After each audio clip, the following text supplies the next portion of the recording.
Skin that smoke wagon and see what happens. How's that for a slice of fried gold? Oh, I'm sorry. I didn't know how this machine worked. It seems to run on some form of electricity. And it was wrong. It was a bad call, Ripley. It was a bad call. Bad call. Some are good for fighting, others for dying.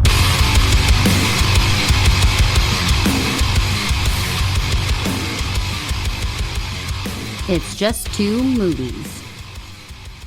Welcome back to another episode of It's Just Two Boobies. I'll be your host today. My name's Daniel King. If you're not familiar with the show, what we do is we look at two boobies. We look at one, we'll hold it, we'll caress it gently, and gently rub the nipple. That's a good booby. Yeah, that's a good booby. How many thumbs you give that booby out of 10 thumbs? Nipples, I mean. Would it be a rating? I was going to say, would it be a rating on a booby rating or a nipple rating? It's an overall booby rating. It's called It's Just Two Boobies. So. Yeah. Two boobies. You going to give it two boobies? Yeah. Okay, that's pretty solid. solid. Out of a possible two boobies. Out of a possible two. That's a perfect score, ladies and gentlemen. Welcome back. This is another episode of It's Just Two Movies. I'll be your host. My name is Daniel King. With me today is my good friend Birdman. Caw. Okay, outstanding. If you're not familiar with the show, what we do is we take a look at two movies. One of the movies, at least one of us perceives as a good film, and then we look at another movie that has something in common with it that is generally not well reviewed. So that's what we're going to get into today. I picked a movie last week. This week was Bird's pick, and he picked one of his favorite films. We're going with No Country for Birdmen. I'm sorry, No Country for Old Men. That's good. That's good. Keeping that. What do you give No Country for Birdmen on shit. thumbs? We're just going straight into a thumb. I think it's my new thing. Yeah, it's my new thing. I'm just like, before we even fucking talk about it, what are you thinking on how many nipples? How many nipples up do you give it out of a possible 2 nipples and 10 thumbs? Damn. I'm just jacking with your units of measurement here. I'm gonna focus on thumbs. Okay. I think that's what we'll go with here. Okay. Are they nipple-sized thumbs? Like very, very tiny thumbs or not tiny thumbs? There's nothing wrong with that. Nipple-sized thumbs? Or thumb-sized nipples. I believe they would be thumb-sized nipples. Whoa. So I picked this film because, honestly, it is my favorite film of all time. Okay. I would give this 10 out of 10. 10 out of 10 thumbs. 10 out of 10 thumbs. Just because I fucking love this film. Yeah. It's one that I wanted us to do eventually, not right off the bat, because I think the first couple... Well, the first episode that we did that never got released is actually my favorite movie of all time. And it's just we'll locked away in the annals of my hard drive, right along with a whole bunch of porn, probably. We'll revisit. I think. Yeah, we'll come back to it at some point. Yeah. But you're going to go firm 10? Yeah. Okay. I'm going to give it... I'm going to go hard 9.5. I did find some things that I thought were a little confusing. I'm not sure if I wrote them down or not. I did make notes of them in here somewhere, and I thought I'll ask Birdman when he gets here, because I'm sure he knows, because he's such a fanboy. But we were talking in the kitchen while we were getting a beer, and I think there's some things we just... maybe nobody knows. Well, and that's the thing, is there's a little bit the of... Coen brothers know. The Coen brothers know, and... tell you who doesn't know. Tommy Lee Jones. We'll get into it. All right. Oh, yeah. So you wanna give us a rundown here? Oh, hell yeah. No Country for Old Men is a 2007 crime thriller directed and screenplay written by the Coen bros. If you know those bros, well, then they got hoes. The story is originally written by a gentleman by the name of Cormac McCarthy. This won a shitload of awards. I was going to write them all down, but there is a shitload of them, so just Google it if you're curious. This stars Javier Bardem, Josh Brolin, Tommy Lee Jones, TLJ of Ad Astra fame, Kelly MacDonald, Woody Harrelson, Garrett Dillahunt, who's I like Garrett Dillahunt and stuff. He's a that guy, but he's delightful. Tess Harper, Barry Corbin, Stephen Root, Beth Grant, and a couple of others. Less noticeable, less notable, but that doesn't mean their performances in the movie are less notable. Right. I know that I wrote down Tess Harper. Is that the mom? Tess Harper is... Which one's the mom? Is it Beth Grant? It's Beth Grant, I think. Yes, it's Beth Grant. Okay, so Beth Grant is on screen for 5 minutes, 40 seconds. She's got a few. Well, like, yeah, I guess her actual screen time is it's maybe not a lot. Maybe 40 seconds. She is fucking hysterical. She's so funny. She's great, and it's all the casting in this is it's just right. This masterpiece of a movie cost in the neighborhood of right around $25 million to put together, and made $171.6 million in the box office when it hit theaters in November of 2007. Damn. So this is a profitable motherfucking movie. Yeah, and it's one of those films that they could look at and say, well, maybe we should do a sequel. Nope. No, leave it alone. Leave it alone. Don't do that. Yeah. It even says in the title, No Country for Old Men, but they did it anyway. So you get the one. You get know? the one. Yep. What are you going to call it? No more? No more. Still no country for old men? Right. Haven't found any. No Country for Old Men. What the movie's about is Tommy Lee Jones is a sheriff in a small town in Texas. Josh Brolin lives in that small town in Texas. Josh Brolin is out doing some hunting, comes across a shootout drug cartel, bunch of Mexicans. They got some heroin. They got a suitcase full of money. Yeah, just to the abridged version. Brolin takes the money. So Josh Brolin gets hunted down by Javier Bardem, and Tommy Lee Jones is fucking trying to help him. Not Javier, but he's kind of trying to help Brolin right. set the story straight. Right. So that's what the whole movie's about. You've got Josh Brolin on the run from Javier, who's a fucking animal. Yeah, he's a machine. Yeah, and he's just kind of trying to outsmart him and outwit him as they go. Yeah. So that's the gist of the whole fucking movie. You got it. First thing I've got here is during the opener. This is a really quotable film. It is. Yeah. The dialogue in this is just so good. So good. I'm wondering, because I know I've seen Tommy Lee Jones in a couple of things, and when I was a kid, Tommy Lee Jones was the shit. I wonder if this is the last great film that he was in. I mean, he was in Ad Astra, but I don't know if I can count that or not, because he's in all of this movie. He's in 6 minutes of Ad Astra. Yeah. If you ask me, as someone, and I don't know if I said this in the Ad Astra episode, but as someone who doesn't really like Tommy Lee Jones, I think that he was born for this role. I could see that. He's perfect. Yeah, he does a really nice sheriff that says sweet shit. Yeah. I can't see anyone else. I'm sure I could think of a name eventually, but I don't see anyone else really. I can't say, hey, I bet he would do it better. Yeah, no. I don't know that you. Yeah, I don't honestly think anybody could. Harrison Ford comes to mind, but Harrison Ford's just fucking phoning shit in. Yeah, he's. You know what I mean? I don't think I would go that direction with it. But in that opening, we get a lot of really great shots of Texas, right? Mm-hmm. While Tommy Lee Jones is, which by the way, his name in this is Ed Tom Bell. Ed Tom Bell. That's right. Who's that? That's his name. Oh, that's Tommy Lee Jones's name in the thing? Yeah. Okay. I was listening for it and I never did write it down. I guess I missed it right at the top. Yeah, that's his name. Like you said, he's narrating about being a local sheriff and the changing times. You know, my daddy was a sheriff at the same time, and I like to think he was proud. I know I was. I was a sheriff of this county at 25 years old. Good Lord, Sheriff, it's quite a mess we got over here, isn't it? Well, if it ain't, it'll do until the mess gets here. They say so much sweet shit. When I was a kid, my dad was in rodeos and shit. He was a big cowboy. Oh, yeah. So we go to rodeos and shit all the time. And, I'd be sitting there with my shit kickers on, kicking dirt, being like, can we go home, please? Because it just wasn't my scene when I was a kid. Yeah. But you'd hear him and a bunch of other good old boys standing around bullshitting, and this is the kind of shit they say. That's the shit that they would say. And it's just fun. Quick, witty, off-the-wall banter. Yep. But it's fun. I don't know. And I've seen this movie so many times, and what I take away from a lot of the dialogue, everybody's kind of a smartass in this film. Yeah. Right? Yeah. They just have that. Kind of except the deputy, maybe? Yeah. Because he's ooh, didn't mean to offend. You know what I mean? Everybody else is like, fuck you. Right. Just all the dialogue in it's so good. God, it's so good. What's in the case? Full of money. $5 million. Where you been all day? You don't need to know everything. Right. Now go to your mama's house. Well, what do I tell her? You throw your arms up in the air and say, Mama, I'm home. So after the first scene, we see an unknown character being arrested and taken to the station. And while the arresting officer is on the phone with the sheriff, this character calmly walks up behind him. And as the officer says, "I've got everything under control," and he hangs up the phone.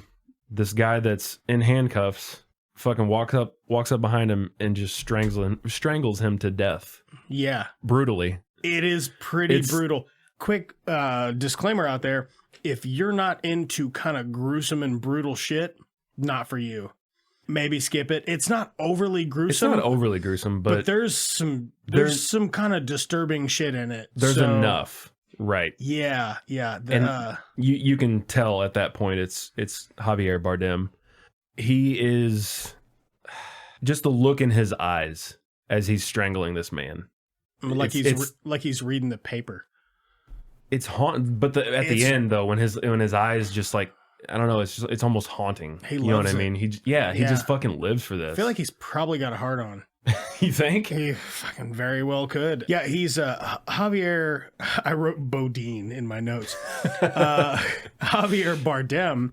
Don't strangle me for saying that, Javier. Right. I'm so sorry. He is just a fucking beast of a man. He strangles the sheriff.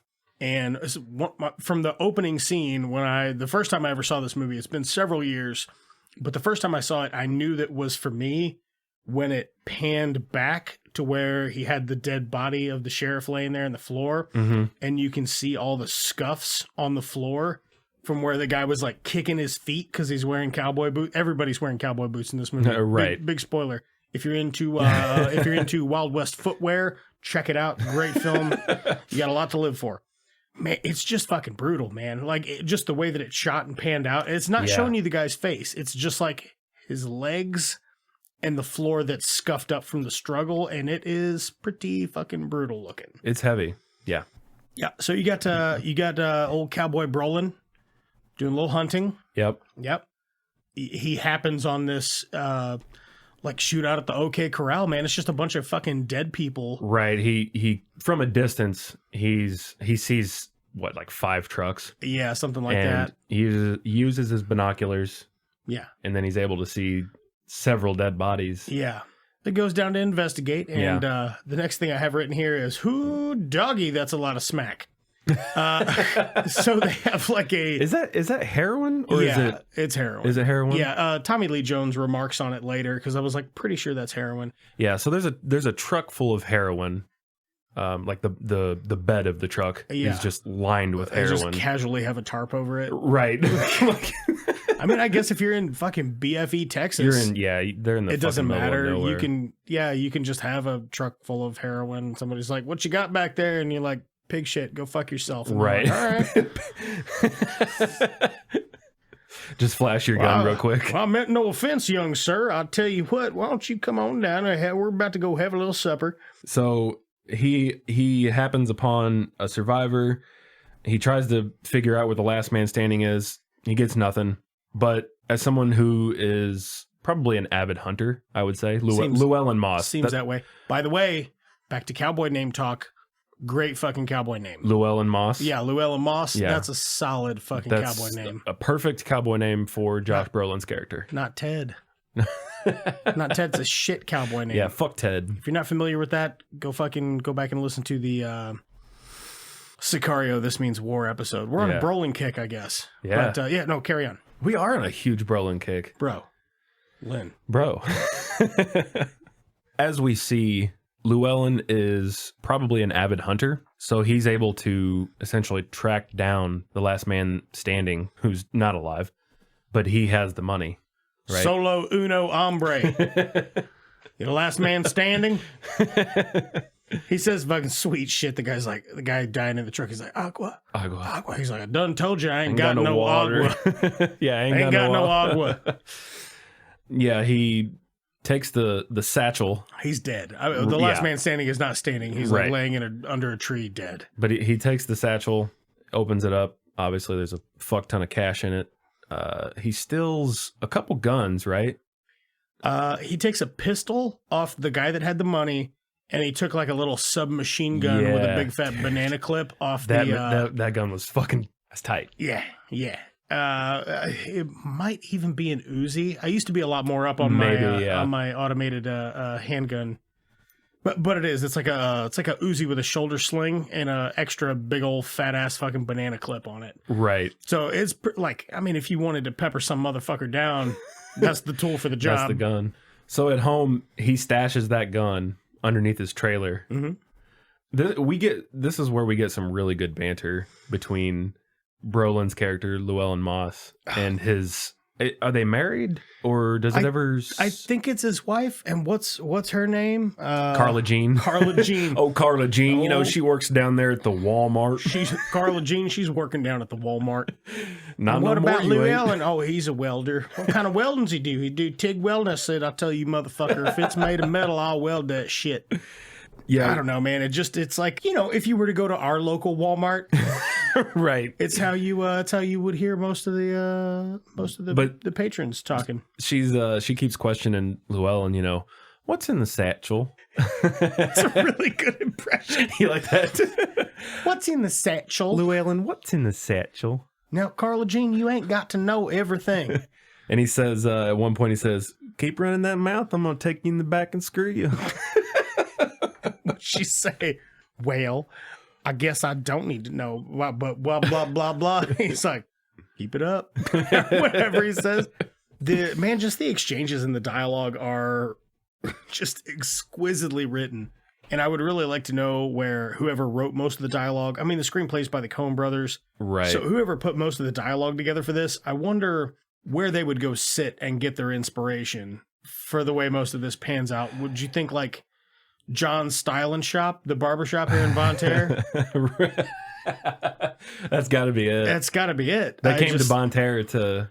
Probably. Yeah. Well, I even wrote here that like some of this shit looks like it was filmed in Sykeston. I mean, I'm sure it's not. Right. But like if you've driven through Sykeston to go to like Lambert's or something, people always drive down there to go to fucking Lambert's, which is... I could see that. Which is okay. Like when Javier's driving down the highway to get to the hotel, it looks like the Sykeston exit. I mean, like spot on. I think a lot of the filming is true to the story. A lot of it was filmed in Mexico. A lot of it was filmed in Texas and some in Mexico. Okay. So I'm glad they actually, stuck true to form. Yeah, yeah. It looks great. Going back to Kelly MacDonald's character, Carla Jean. Kelly MacDonald is Scottish, and her accent in this film is so good. I would have never guessed. If you'd have said, where is she from, and not told me her last name, I'd have been like, I don't know, fucking Sykeston. Yep, you got it. Sykeston, Missouri, probably. I was really impressed with her accent. She's a great actress. I believe she's in Boardwalk Empire, which is a really good show. I don't know if you ever watched that. It was on HBO. I missed that one. Great performance from her. So they're laying in bed, and Brolin's got a little attack of conscience. So he gets up out of bed, he gets a gallon of water, and he's fucking gonna go give this Mexican dude some water. Mm-hmm. And then he's getting ready to leave and has more sweet shit to say to his old lady. I don't remember exactly what happens. She's like, "Where are you going, Llewellyn?" Oh, he says... He's like, "I'm going to do something fucking stupid. If I don't come back, tell my mama I love her." She goes, "Well, your mama's dead, Llewellyn." Mm-hmm. And he goes, "Oh, then I'll tell her myself." And then he leaves. He just... The shit he says is fucking hysterical, man. Like, even when he's down there at the shootout and he goes to, like, leave, he's like, "I better go back the way I come." And he's looking around. He's like, "No, I better take that ease up there. They'll shoot my dumb ass."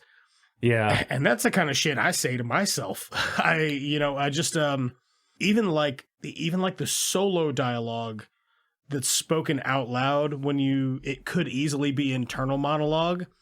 It's good. It makes sense. I can't stress enough how well written it is. It's really good. Yeah. So Moss goes back to the scene. The man that he is going to give water to, I believe he's dead, right, at this point? Oh, he did. Oh, he did, all right. But unexpectedly, a crew shows up. Mm-hmm. They take out Moss's tires. Yep. And they go after him. Yeah. It's kind of hard to escape from something like this when you're in the middle of nowhere. This is a really good, like, rundown scene. It is. It's just Brolin fucking busting ass through the desert and these people, like, in a truck. trying to run his ass down. With like floodlights, right? Yeah, like floodlights. huge floodlights. Fucking shooting a shotgun at him and shit. I don't know if it's a shotgun or like, I don't know what it is. I think it's a shot. I think I remember him like breaking the barrel to reload it. And if that's the case, then it's probably a shotgun. But anyway, it doesn't matter. Right. He gets to an embankment and it jumps down, and the dude fucking sends a dog after Brolin. Fuck. So Brolin does get shot. He gets like weaned in the shoulder. Yeah. He's like full of buckshot now.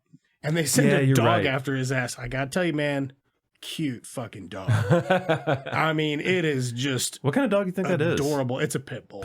Yeah. It's a pit, or it might be a Rottweiler because its head is maybe a mix, way bigger than the rest of its body. Yeah. So anyway, Brolin jumps in the river, and this cute little teeny tiny puppy dog, he jumps in the river and he's doggy paddling after him. It's so adorable. He's gonna eat the shit out of him. Right. Brolin's still packing though. He's got a pistol, and this is the part I like. So they get down the river far enough.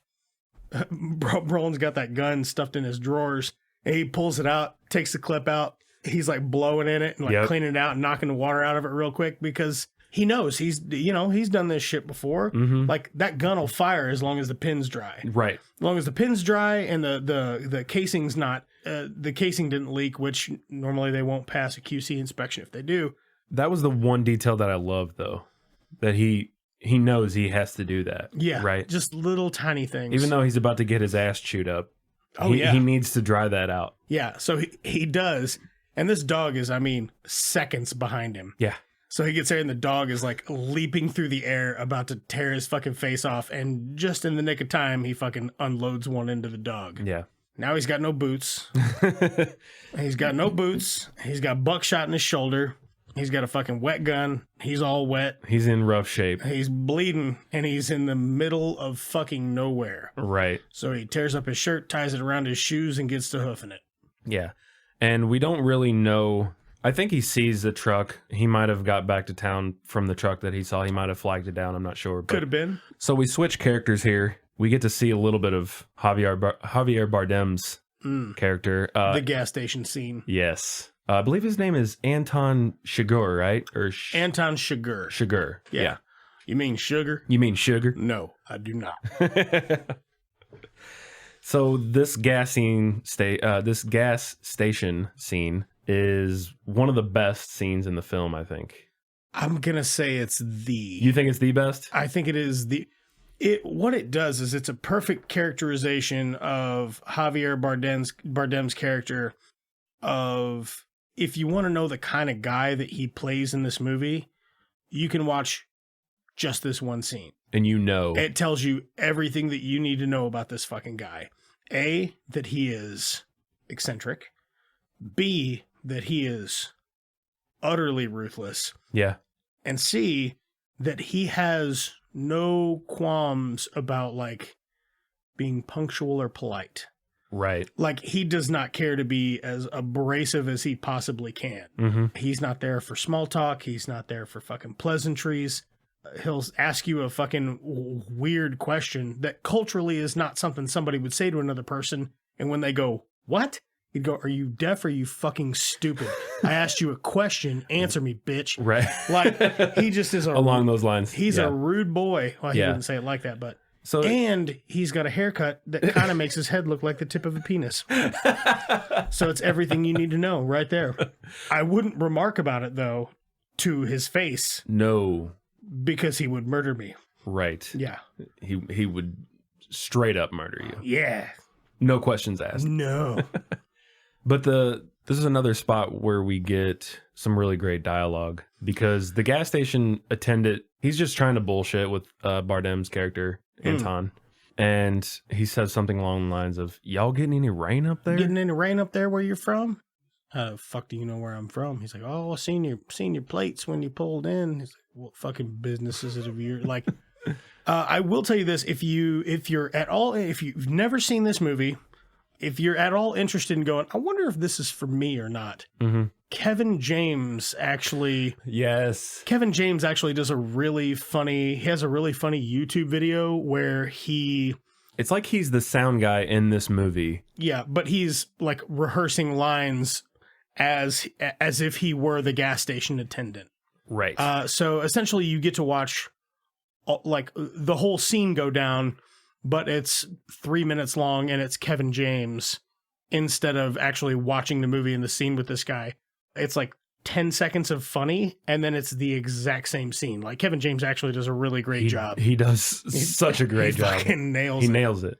This scene eventually comes to a coin toss, right? Because Javier's this dude has offended him. Yeah. And Javier, for no fucking reason. No. He's offended him by being like, well, you're a weird guy, without saying, you're a weird guy. Right. So Javier's like, I think I'm going to murder this guy. And he flips a coin, asks the guy to call it. He says, what's the most you've ever lost on a coin toss? Which is, it's very confusing to the attendant. But Javier, his character Anton, is, I guess he's a man of principle, is another way to describe him. Yeah, that's what Woody Harrelson says about him later. Yeah. He's going to leave this man's life to chance. And the man eventually calls it, and his life is spared because he gets it right. Right. It's just, what a way to decide someone's life. It seems bizarre, but they mention it later in the movie. I think he mentions it to the gas station attendant too. He's like, you know what year's on this coin? He tells him what year. He's like, it's been traveling X amount of years to get right here, right now. Yep. Just like me. So it's either heads or it's tails. Call it. Mm-hmm. And the guy doesn't want to call it because I think he's kind of picking up what Javier's putting down. After he wins the coin toss, he's like, yeah, don't put that in your pocket. No. He's like, well, why not? And he's like, that's your lucky coin. If you put it in your pocket, it'll just become another coin. Which it is. Super fucking weird, man. I get it. He's a strange fucking individual, man. That's a really weird way to live. Yeah, we don't get any backstory on Anton Chigurh. Fucking unfortunately. If they did make a sequel to this, I would want a prequel that's just the adventures of Anton Chigurh. One would assume that he was possibly in the military at some point. Right. Wouldn't you assume that? Yeah. Man, I don't fucking know. He knows how to essentially field dress himself. Maybe he resents the high and tight, and that's why he fucking wears the penis haircut. I don't know. Like, I hadn't seen this in a long time, but one part that was a little fuzzy for me was, does he just work for the drug cartel? Because they take him down to where the shootout is, like a little flashback. They take him down to where the shootout is, like a fancy rich guy and a Mexican guy, and they give him a tracker, and he pries the VIN number off the inside of the car door from Moss's truck. From Lou Ellen's truck. Yeah. He tells him, we need you to get this guy or whatever. And then he just kills them also. Right. So does he work for them, or does he just like work for nobody and just likes to murder people? Do you know what I mean? Is that just like, you go where the thing is you like to do? You know what I mean? Right. Yeah. I need to know this because like this just says, Chigurh is hired to retrieve a satchel holding $2.4 million. But I have the same question as you. Is he hired by the cartel or is he hired by the U.S. side? Because the U.S. side is Stephen Root. Yeah, I don't think it matters. I mean, for the sake of our show, I don't think it matters. For the sake of storytelling, it's just a question left unanswered. Maybe. And not really positive who hires him. You can tell somebody hired him. Or how would he know to hunt down Josh Brolin? Right. Because it seems like maybe two people did, but then one of the two people also hired like some Mexican gentleman to do the same thing. Right. Which offends Anton Chigurh. Oh, of course it does. He's very deeply offended by just about everything just about anyone does that comes across him. Another thing about his character, he's unsettling just to look at. If you were to see this man in real life, this character, and you were to make eye contact with him, it'd like make the hair on the back of your neck stand up. He just is fucking creepy as shit looking. Yeah. And that's why, like, anytime I see Javier Bardem in a movie, I can't unsee him in No Country for Old Men. Remember when he did Mother with Jennifer Lawrence? Never watched that. How was it? It's all right. I get what they're doing. Yeah. It goes from being like, hey, wouldn't it be crazy if this? And then they just like dial it to 11. and they could have left it at like an 8.5 for me. It gets a little crazy. It makes sense. It's worth a watch. Like if you're looking for something to watch and you haven't seen it and you see it on, check it out. It's not amazing or anything, but it's not trash either. So okay, yeah, nice. Yeah, but he's very unsettling to look at. Another thing I've got here, he goes to the trailer park that Llewellyn lives at. Yeah. And he's going to look for him, and he goes to the lady that like works in the office of the trailer park, and it's just like a sassy old fat lady. Yeah. And she's cracking my shit up. Sir, I'm not at liberty to give out no information. Yeah. That like he looks back at her and she just gives him another hard ass look and he leaves. And this is another great moment because why didn't he kill her? He doesn't kill her because he hears the toilet flush. So there's somebody else in there.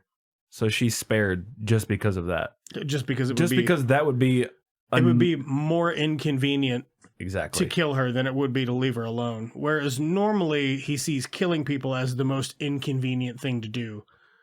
Instead of just going, okay, well, you have a nice day. Right. And I think he's very annoyed by this woman, but whoever is in the same building, whoever flushes that toilet, they've done nothing to him. So he just decides to leave, right? Yeah. Yeah, that's the reason she's spared. That's it. That's crazy. You know, another thing, I hate when people drink milk in movies. Oh, it's so gross. Is it? It's not just me then, okay? I think it's because we don't like milk, though, right? I'm not big on milk. You know, I like milk. I like milk 3 ways. Yeah. I take a little splash in my coffee. Okay, yeah. I like it with some cookies. Yeah, I could see that. And I have it in some cereal when I eat cereal twice a year. I was getting ready to say I rarely eat cereal. Yeah, that's it. Yeah, when people just drink straight milk, like for a beverage. Yeah, it's crazy because whenever Anton goes to Moss's trailer, doesn't he drink? He drinks his milk, right? He gets the milk out of the fridge. He drinks it straight from the glass. He takes the right. He gets the glass jar or the bottle. He gets the glass bottle out of the fridge. He sits on the couch.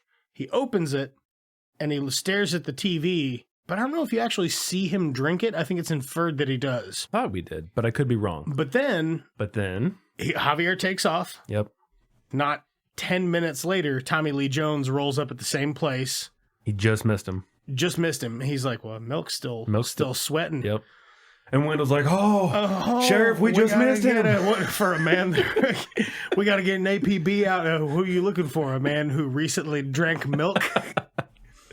And then Tommy Lee Jones also sits on the couch and drinks the milk, and it's double gross now.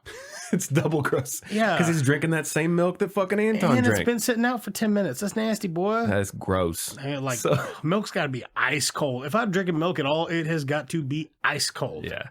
But we get another great line from Tommy Lee Jones' character, Ed Bell. He sits on Llewellyn's couch just as Anton did, and he's looking at the TV just as Anton was doing. And he says he's seeing the same things I'm seeing, and that I just love that moment. They're just one step behind him, I think, at all times. Yeah. Tommy Lee Jones's character as the sheriff is very, very clever in this.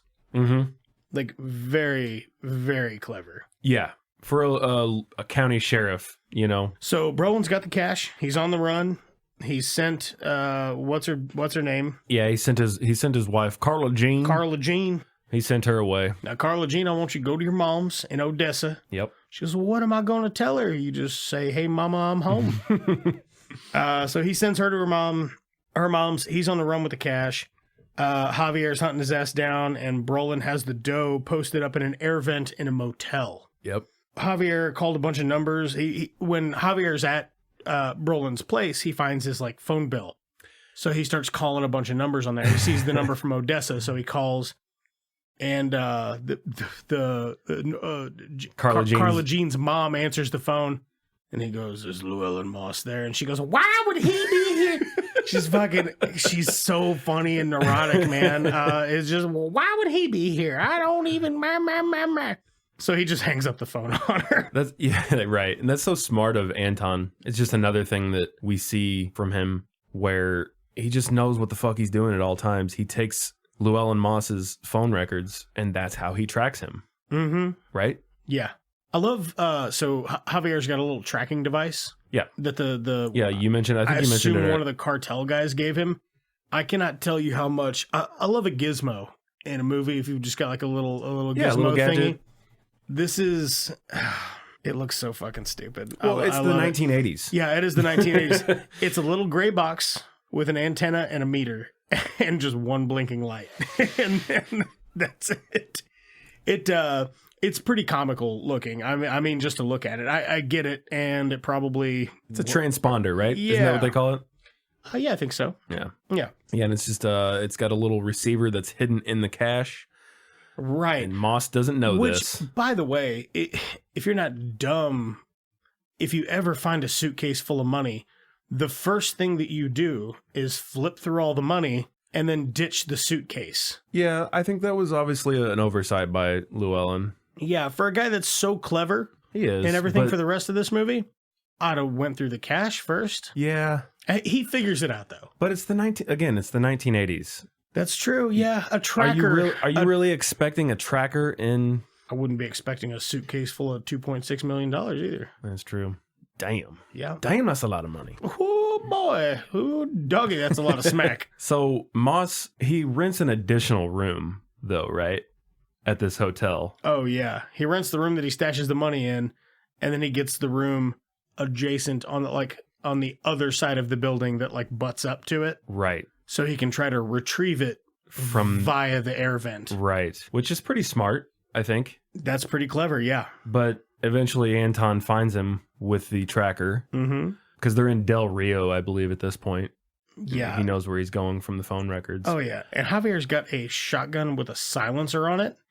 And, dude, the fucking silencer is like the size of a coffee can. I mean, it's fucking humongous. But, I imagine a silencer for a shotgun would need to be that big. Probably would have to be. It's cool. I mean, if you're into like, oh, that's a cool gun in a movie, it's a cool gun in a movie. So, yeah, check that out. Right. Something that confused me the first few times I watched this, because it's not really explained. The Mexicans that are after Llewellyn Moss, they actually end up in his original hotel room. And they found him first. Mm-hmm. And they're waiting on him to come back to that room. Right. So they can ambush him. Which he doesn't. Which he doesn't. Because he rented the other room on the other side of the hotel. That was just something else that I mean, I'm assuming maybe they have a tracker too. I think they do, yeah. Or a transponder. Because they're hired by the same person either way. Right. Later in the movie, Javier goes to one of the people that hired them, and he's like, why'd you hire them too?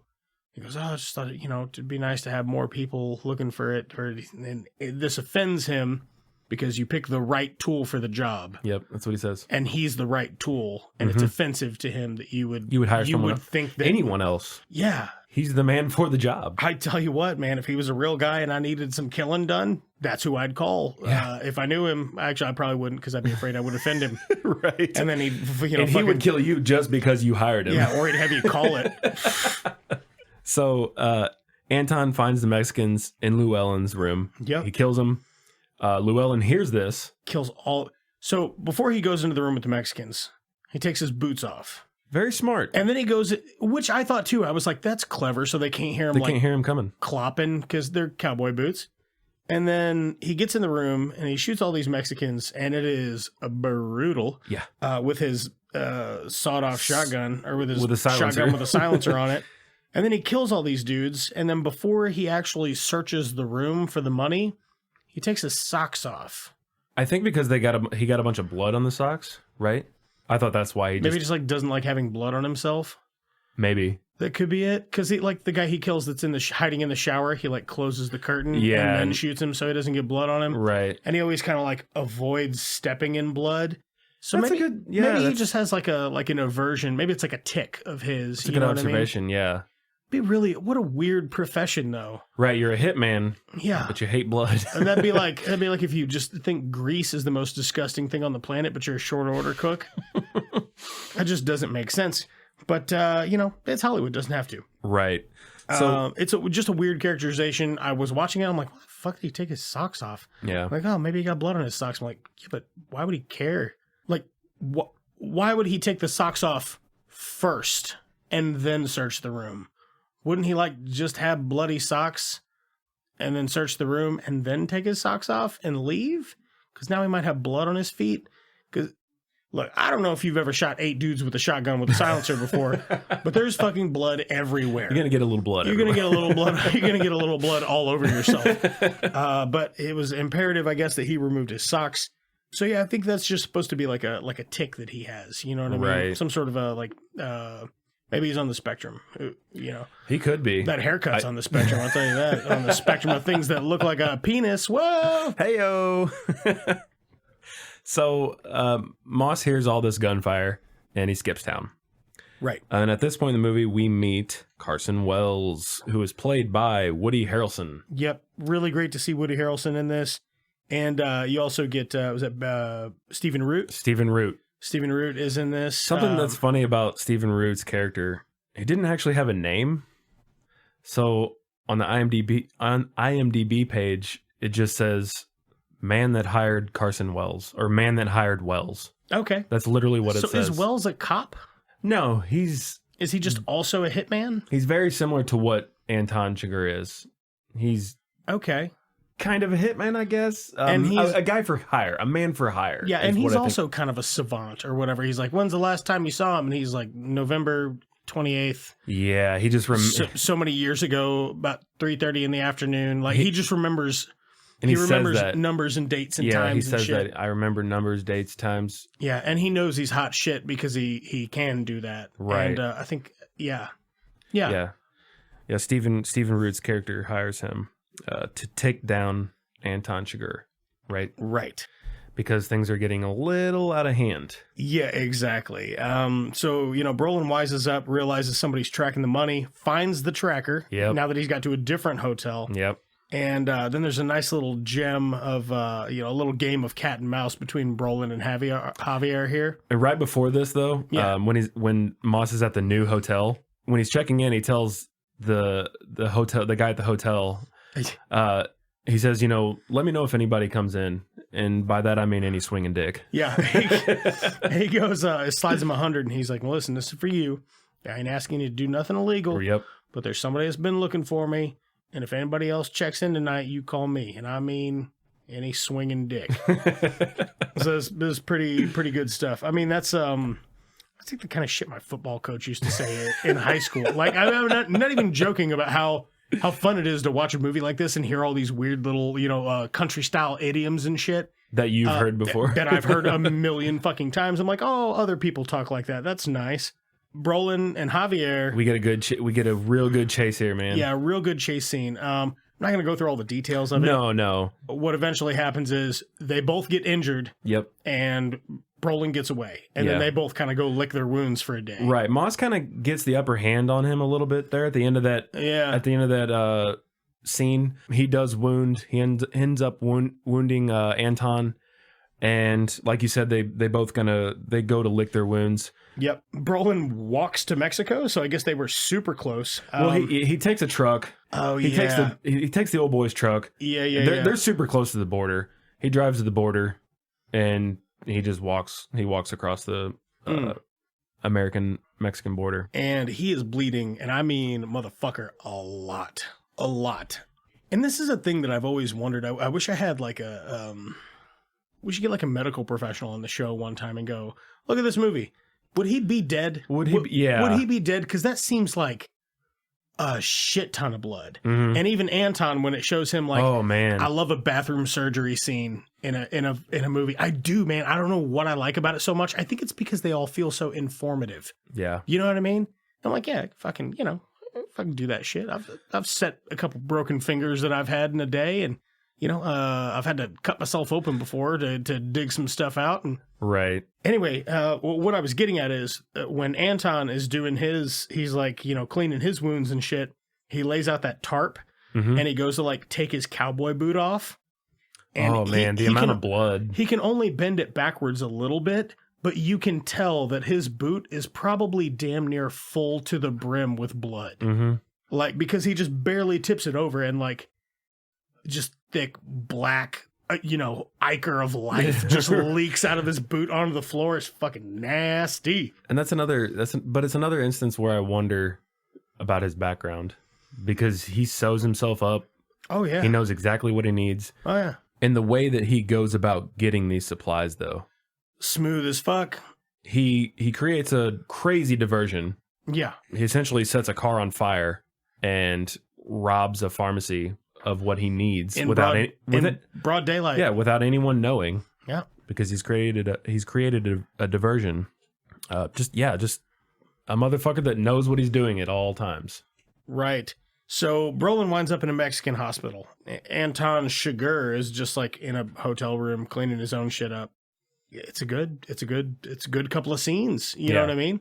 But you can tell why these two guys are different. One guy knows how to fucking fix his own shit up and the other guy has no idea. Yeah. So he just wanders around almost bleeding to death. And then I thought it was weird, like the mariachi band wakes him up. So I thought that's what it was, and I actually looked it up.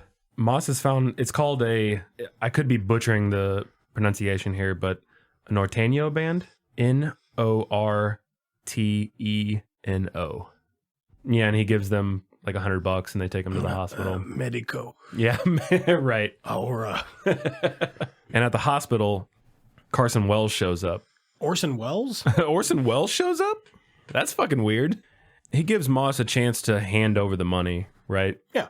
Moss is, he's pretty fucking stubborn. Right. Yeah, the other guy's not there to argue with him and shit. And he's just like, listen, man, that guy's going to fucking kill you. Anton is going to kill you. It doesn't matter what you do. Ain't no question. He's like, yeah, I've seen him. And he's like, you've seen him and you're still alive? Like, he's just floored that you laid eyes on him and you're still living. Right. Because he knows he'll just fucking kill motherfuckers on a coin toss. He don't give a shit. He don't give a fuck. Oh, nice weather we're having today, huh? That's offensive to him and he'll murder you for saying it. And by the way, throughout everything that we've talked about so far, I know we haven't talked about him a lot. Tommy Lee Jones, his character Ed Bell, he's essentially just trying to keep up with the case. Yeah, that's kind of what it'll cut back to him every so many minutes, and he'll be like, it'll show him thinking about new information or kind of asking his deputy questions out loud just to hear his head rattle, kind of thing. Yeah. He's trying to piece it together. What the hell's going on? Yeah. So that's a little bit of what we haven't talked about. Right. But there's not a lot missing from there. Ed Bell does eventually meet Carla, and he tells her he can protect Moss, but he needs to know a little bit about what's going on, where he's at. And we get a great story from Tommy Lee Jones's character, Ed Bell. Oh yeah, he says, what's his name? Old fucky face out there. It's got the slaughterhouse out and whatever, They use an old splitting maul to kill them cattle at the slaughterhouse. Yep. He goes, well, one day old Tim, he takes a, not Ted, if you notice the guy's name, whatever the guy's name is, I don't recall. I'll tell you what, it's not Ted because it's not a cowboy name.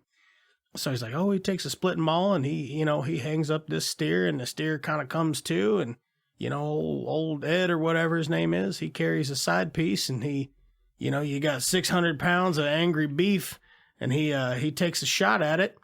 And the bullet ricochets around and hits him in the shoulder, and he still can't raise his right arm far enough to take his hat off. He goes, what I'm saying is, between the battle between man and steer, nothing is certain. Such a good fucking line, man. It is I love it when you have a movie where oftentimes there will be a character like giving a story to another character in it. And a lot of times, I can't think of any other examples right off the top of my head. But if you sit down and you really think about it, that is oftentimes one of the most memorable parts. I do like was it 3 weeks ago? We did an episode with Doug Wicker. Mm-hmm. And there's a story that the main character tells a secondary character tells a main character in that movie. I remember the whole story. Yeah. It was memorable. It was memorable and it was interesting, even though it's short. But I just love that shit. And there's more of that in this, like, towards the end. I think it comes down to writing, because a lot of times when, in a movie, when a character goes, let me tell you a little story, I find myself just... jacking off. Yeah, exactly. Just really going for it. Just going to town, because I'm not interested in this fucking story. Oh, fuck. Yeah, no, I know what you mean, though, man. The writing really is... It really is kind of in a league of its own here. Yeah. So Carson Wells, he actually spots the satchel. I don't know if we mentioned this earlier, but Llewellyn, as he's crossing the, because he's walking back. It's when he's walking into Mexico. He actually throws the satchel across the fence. Right. He knows where it is. He'll come back later and get it. But Carson Wells spots it, and Carson goes back to his hotel, where guess who's waiting? Fucking Javier. Anton, baby. Yeah, and he's like, "Hello, Carson. Let's go to your room." Yes, dude. that's pretty good. I like that. Thank you. Where he's got his fucking shotgun with the coffee can silencer on it. And just like everybody else, Carson's begging for his life. Yeah, you don't have to do this. You don't have to do this. I can go get the money. I know where it's at, right? I can give it to you. He says, "If you know where the money is, why don't you have it right now?" Yeah, yeah. Or something like that. Do you know what I believe? I believe the money will be laid at my feet. He just, man, he's just really good, man. There is not, all of this is cast so good, you couldn't recast any of this and make it better. No. You really couldn't. It is how it needs to be. I feel like Javier Bardem may have had a accelerated career for having not done this film. Because, Jesus Christ, man. I mean, this like branded him as terrifying fucking individual because he's so into it. Yeah. It's very, very, very, very good. And, Bert, it's about this time when he's talking to Woody Harrelson, and then he eventually kills Woody Harrelson because he's killing everybody. And then Brolin calls Harrelson's hotel room. Because Javier picks up the phone. Yeah. And he says, he goes, is what's his name there? And he goes, is Carson Wells there? Is Carson Wells there? Not in the way that you mean. And he goes, yes. Oh, who's this? You know who this is. He's so fucking intimidating. It's about the time that I wrote a note here that said, Bird, I can see why this is your favorite movie. It's fucking charming. It's intense. It's it is nonstop pulse, open to close. Yeah. And you know what else? I'm sure you noticed this. Something else about this movie that really stands out to me is the fact that there's no music. I didn't even fucking notice. There's no score in this or anything. I was going to ask you, did you notice that? No, not at all. And that really it intensifies everything, doesn't it? I don't disagree. Because you hear every little step. Yeah. You hear everything. Yeah. Because there's nothing to take away from the film. Yeah, that's very true. In some movies I'll be like, well, the soundtrack was really good, or they should have like scored it differently. And 95% of the time, it's that I noticed the soundtrack and I didn't like it. Yeah. And I think it's such an interesting choice because you think about a story, why does it have music to it? But that's just another detail about this film that I love. Hey, would you Google a thing for me? Yeah, sure. I'm very curious. The lady that plays Carla Jean's mom, Beth Grant, was she in Gremlins? Oh, Beth Grant. Famous for such films as Donnie Darko. Yeah. Let's see if she's in Gremlins. Do you remember what year Gremlins came out? Oh, Jesus. 1989? 1989. That was a good fucking year, dude. Was I right? I haven't found it yet. Sorry. I was like, man, if I'm right, that's crazy. I remember that from the time I was 4. Do you not think that 1989 was a good year? It seemed like it was fine. I was 1. Yeah. I'd probably stop shitting my pants and... I'm not seeing her in Gremlins. Okay, never mind. Must have been a different lady. Thought maybe I made a connection there. I just didn't have time to Google it between watching the movie and countless hours of editing and right. Also my full-time job. You got a full plate, Daniel. Yeah, got a lot going on. So she's not in Gremlins, so nana boo boo, I guess. Okay, so back to this phone call. This is a rare moment where we see Anton. He makes an offer to Llewellyn. He does. And he says that you bring me the money, I'll spare your wife. Yeah. Do you believe him? Like honestly, do you think that he would spare? Yeah, I really, honest to God, do. You do? Yeah. Okay, because I was curious to see what you. I don't think that he would spare her. I think that if Llewellyn brought him the money, he would still kill her for the inconvenience. What else does he say in this movie that you can't take to the bank? I think with his weird principles that transcend normal societal action, I think one of them is honesty. Yeah, I guess I could see. So I think he's being sincere about that. I think he'll like not drive all the way to Odessa and kill this Just to woman kill. he's never met for no reason other than your husband offended me Right. by running and also shooting me. Yeah. Yeah. I guess I could see your point there. Yeah, that makes sense. I don't know though. I mean, No, you know, I just kind of, yeah. I was curious to see what you thought. that'll on be that. in the second movie, Still No Country. Still. Still No Country for Old Men. No Country for Middle-Aged Dudes. No. There are oh, never mind. I'm jumping ahead too far. You're good. You're good. There's some cool scenes. I'll lead up to it real quick. There's some cool scenes with Llewellyn Moss going to like, he's getting a sawed-off shotgun and he's buying some shells and he's like gearing up and he goes to a sporting goods store and he gets a bunch of tent poles and all this other shit. Mm-hmm. He's kind of gearing up to wreak some havoc. And this is we're kind of going back a little bit. This is before the chase, but yeah. Right. So he's walking out of a different motel. And this lady at the pool is like, "Hey, Mr. Sporting Goods," and she, is like, "Come drink some beer and fuck me." Is pretty much what's going on. Long story short, there's a whole big old long scene here that I don't know if they shot it or didn't shoot it, but Llewellyn Moss gets murdered. Oh, okay. I'm sorry. I was thinking about earlier before the chase. Does he gear up? I thought he was gearing up. Yeah, that was before the chase. Okay, so yeah. he geared up before the chase. But then, oh yeah, that's right, because he used the tent poles to get the money. And anyway, he's got a gun and a sling. He's talking to a lady by a pool. And then we do this weird, like, retro fade shot. They happen back to back, two separate scenes. And I just thought it was a really weird artistic choice. But it happens right before Tommy Lee Jones rolls up on the motel after the shooting where Brolin gets killed. I don't hate it. I just thought it was weird. Like a slow fade to black and then hard cut to Tommy Lee Jones. It didn't seem to match with the rest of the movie, which didn't matter. I didn't hate it. I just noticed it. I was like, that's okay. I think there's a lot of significance in the way that Llewellyn Moss dies because he dies off screen. Yeah. And maybe that's part of what the fade to black signifies, because in the next scene, that character is no longer with us.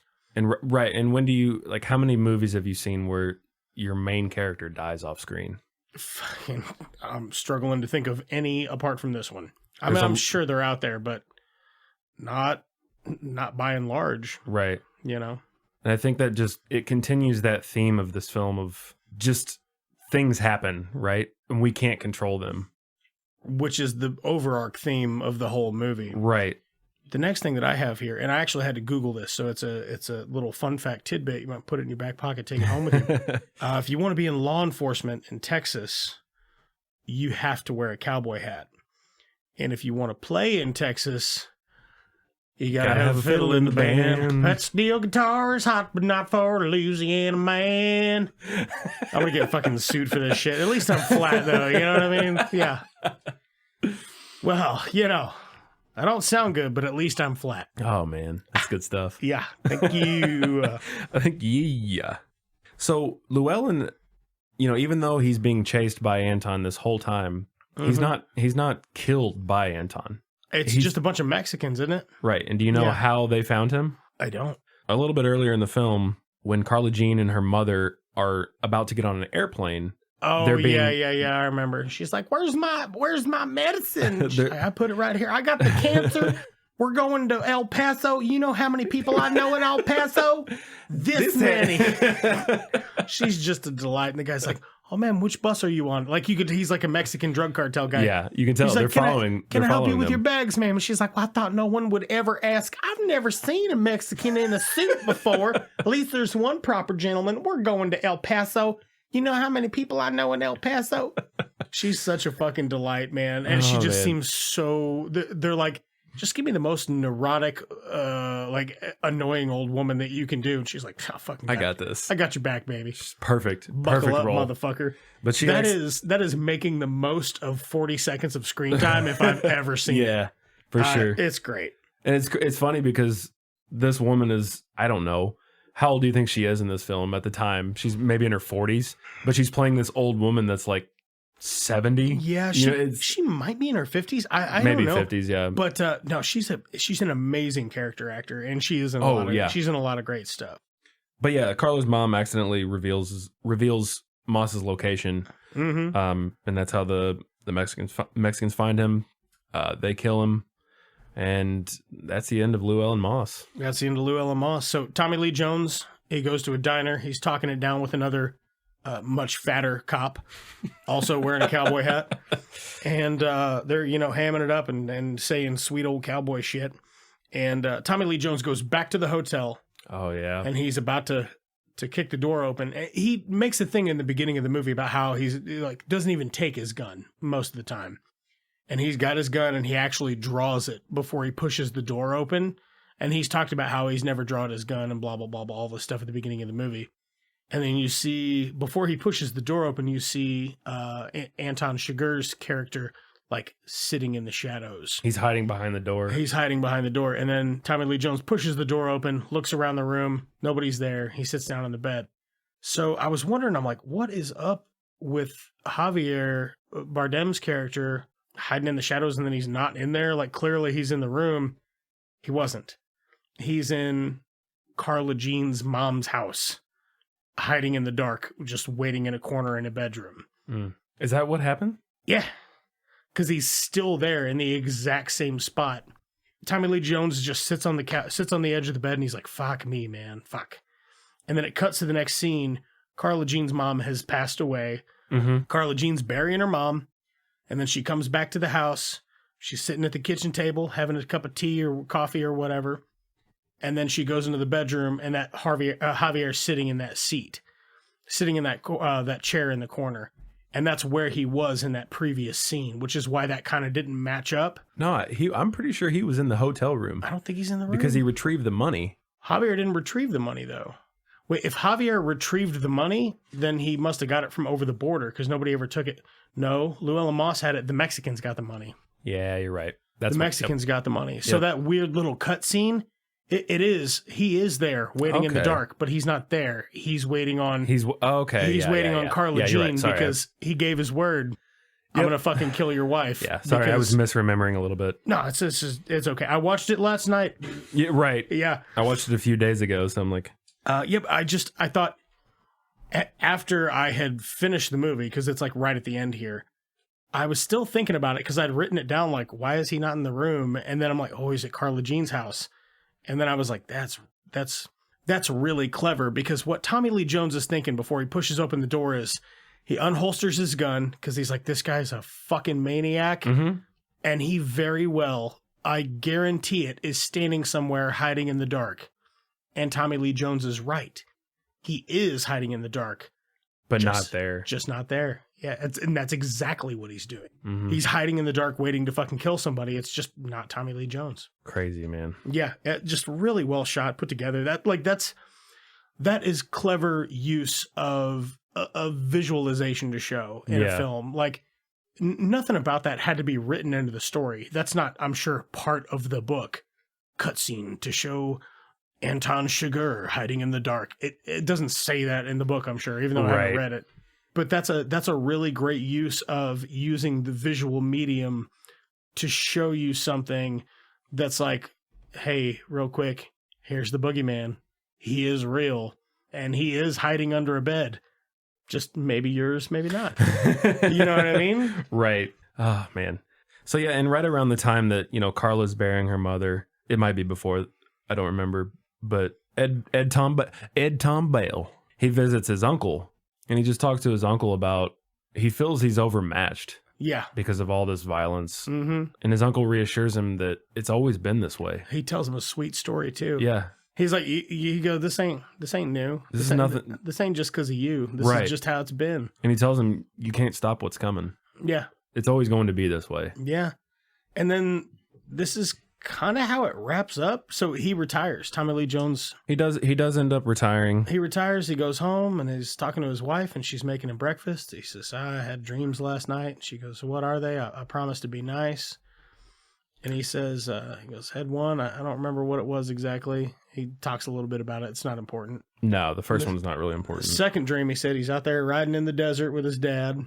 And his dad just passes him up on the horse, and he's wrapped up in a blanket, and he's got, fire burning in a horn, like a steer's horn. Yeah. Like they used to in the olden days. He says he's carrying fire, like he's got a weapon, I guess. He's fire, like literally, he's carrying fire. He's got. Oh, right, yeah. He's got like a smoldering ember in a horn. Yeah, in the horn, yeah.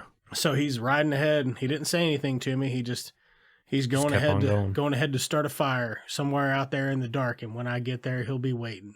Mm-hmm. And then they close out the movie. And I think that Tommy Lee Jones's character is probably a metaphor, how there's no rhyme or reason to the way things happen, and they just happen, and you can't ever be certain of what's going to happen from one day to the next. We all just kind of live. We all just kind of do our best until we die. Yeah. But I think I wonder if that dream refers to Tommy Lee Jones's Ed Bell, his situation or his life after retirement. And I wonder if that dream reflects on what's coming. Is it just death? Is it I'm just living and then I'm going to die? Yeah, he just doesn't know. Because he doesn't have anything to look forward to at this point in his life. He's still on the trail. He's still on that trail. But he does remark about how he's like, it's weird having dreams with my dad because he died younger than I am now, so he's the younger man in my dreams. Right. Which would be kind of bizarre. Yeah. Very interesting. Very interesting ending because he tells his dream and then it just cuts. It just fucking ends. Yeah. Like written and directed by the Coen brothers, blah, blah, blah, blah, blah.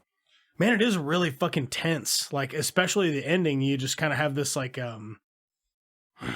this kind of gut feeling like, is there more? But there's not, because that's the moral of the story that they're telling with the characterization of Ed Bell. Yeah. This is just a really clever written movie.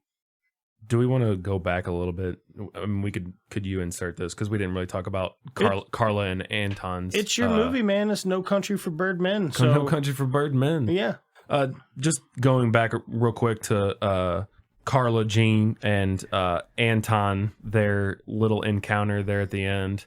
Oh, yeah. He tells her that he made a promise to Llewellyn. He tries to gives her the out of the coin flip. He does. And she won't take it. She does not. She won't call it. She's like, coin ain't got nothing to do with it. She goes, it's all you, baby. Yeah, the coin don't have no say, she says. It's just you. Yeah. And he says, I got here the same way the coin did. And then he kills her. But you don't see him kill her. You know how you for sure can tell that he kills her? Is when he walks out on the front porch, he checks the bottom of his shoes. For blood. Because he's like anal about getting blood on him through the whole movie. Yeah. Just another great encounter, another great interaction. Go watch this movie. Yeah. It's please. So good. It's so much fun. You know what's not good, but probably is fun? What's that, Daniel? We're going to watch Jonah Hex. Oh, shit. Jonah Hex XX. You know what the connection is there? It's got Josh Brolin. It's got Cowboy. It's kind of a Western, I guess. Cowboy Brolin in it. I'm sure he's got like a minigun and fucking, a robot arm or something. Right. I saw Jonah Hex when it came out, I think, but I don't remember anything about it except for the fact that Megan Fox is in it. Like, we read the cast for it and we're like, wow, holy shit, but I don't remember any of it. So damn. We're about to find out. Fucking No Country for Birdmen. Caw. Outstanding film. Highly recommend you check it out. Maybe this is one of the best films of our generation. Man, this is one I really hadn't seen in a super fucking long time. 9.5 thumbs is a very stirring endorsement from me. Yeah. Even for a good movie. I tend to like movies more than I don't, but 9.5, to get anything above a 9 from me that's some pretty cream of the crop shit. Mm-hmm. So, probably going to give Jonah Hex 9 limp dicks. But we'll see. We're going to go watch it anyway. So, let's get fucking tanked. Stick around. Let's get tanked. Let's get silly. Let's get silly. Let's get floppy. Let's get floppy. Let's get we're going to get loosey goosey. Lucy, but I'm not even sure where. Damn near killed him. All right. Well, what's the most you ever lost on a coin toss?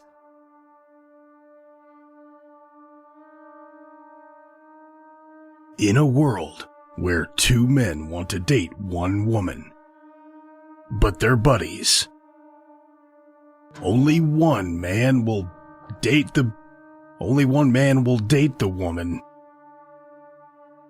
One's not very competent, and one's not very confident. Two cops, they're both named Jason. It's two Jasons. And they're cops. They're not cops. They're in the CIA. They're gonna spy. It's a fun spy time. Weiss Witherspoon. Statham. Bateman. Two Jasons. One Witherspoon. It's loads of action, like hanging out in the office, throwing paper balls. This summer, two Jasons. Special thanks to Brad Sexton for our jams. Please check out his latest project at suns.bandcamp.com. That is sunds.bandcamp.com. Thanks to Lamplighter Productions for our artwork. Please check out more of their stuff on Instagram at lamplighter_productions_IL. First time listener, we're anywhere podcasts are found, but if you don't subscribe to any of those services, listen to the show for free on our website. It's just the number 2 movies.buzzsprout.com. That's it's just 2 movies.buzzsprout.com. Want to get in touch with the show? Email us at itsjust2movies@gmail.com or find us on Twitter or Instagram at itsjust2movies. Want to support the show? Great. Leave a like, comment, or subscribe on whatever platform tickles your fancy. And one last thank you to our editor, head writer, producer, and host. Those are all me. So anyway, back to the show. All right, we're back. We just watched Jonah Hex. We tried to. We did. It's really, well, it's not good. But it's very, very, very, very, very, very, very fast paced. So it has to actually had to take it back a couple of times because we are taking notes so we can make this a cognitive experience. But yeah, I mean, we took it back more than a couple times, maybe even a few. So you got the juice. You got the juice on this one. So Jonah Hex, or as I like to call it, Jonah Flex. Ooh, Jonah been working out a lot, doing some bench, getting those Jonah pecs. My man. Yeah. When you look at all the things that the computer parts do so that you get those Jonah specs. Stop. Okay. But keep going. So okay, when you have a book that just contains the names of the last names of all the people called Jonah, so you got that Jonah Dex. Thank you. That's all I got. That's my last one. You know, it'd be funny if you, after like the one before that, yeah, there was like a bit of a pause, and then like some crickets, and then you're like, okay, so you know. Just some editing note. Editing notes. Yeah. Just some editing notes there. Do you know you're obviously going to cut that? Do you know they did this movie in the desert because if they did it on the interstate, they'd have Jonah Rex.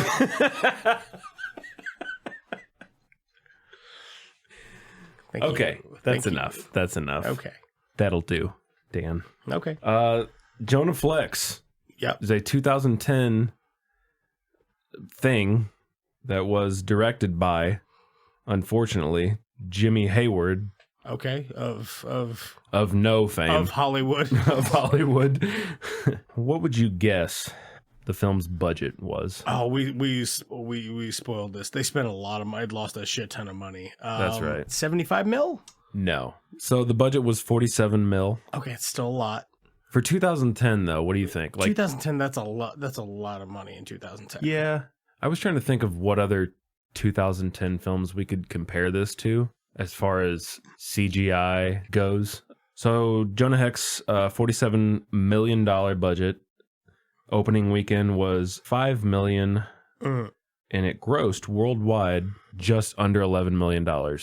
Some other big budget movies include Disney's Tangled, Monsters, Disney's Tron, The King's Speech, How Did You Know, and The Wolfman.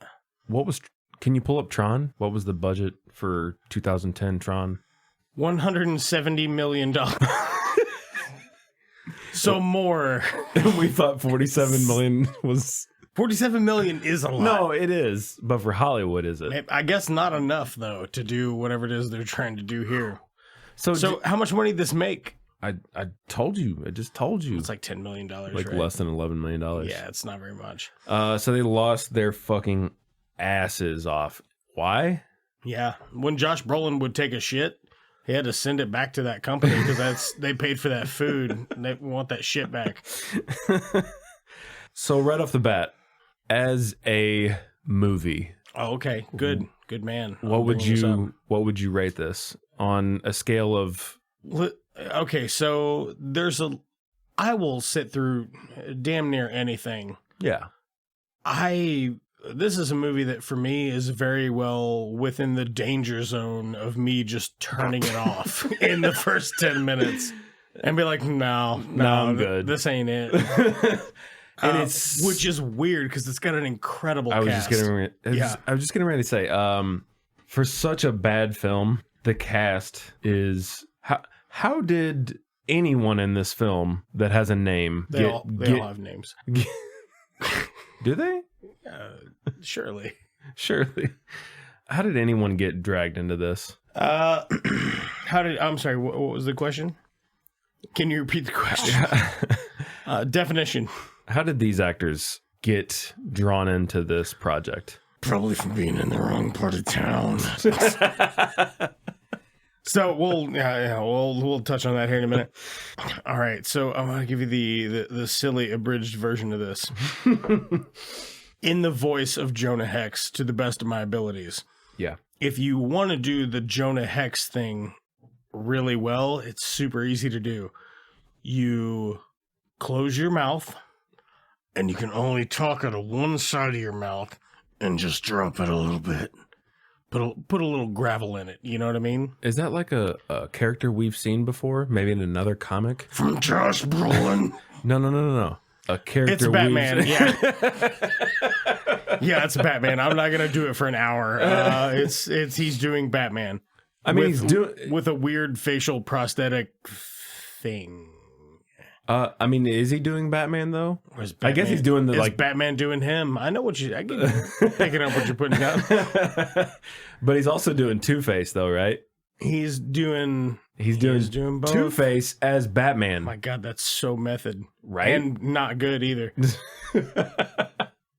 All right, so real quick, 1 minute breakdown.